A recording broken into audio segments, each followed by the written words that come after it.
Unjuk rasa ini merupakan simbol kecewa dan matinya keadilan. Para petani menilai pemerintah sangat lamban dalam menyelesaikan konflik agraria serta tidak adanya perlindungan hak yang nyata bagi kelompok petani kecil.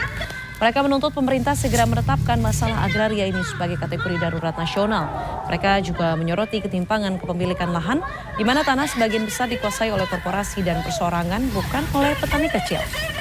Petani meminta pemerintah bersikap tegas mencabut izin hak guna usaha perusahaan yang terbukti merampas tanah rakyat. Aksi ini akan terus dilakukan sebagai alarm keras bagi pemerintah agar reforma agraria segera direalisasikan.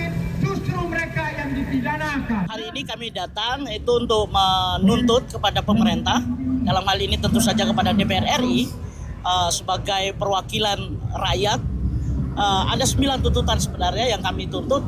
Pertama itu tentu saja adalah soal bagaimana kemudian pemerintah melihat persoalan agraria ini sebagai suatu hal yang darurat. Nah, itu tidak semata-mata hanya karena persoalan ada konflik, tapi ini persoalan sesuatu hal, persoalan yang sangat besar bagi bangsa ini, bagi republik ini, bagi rakyat dan bagi petani.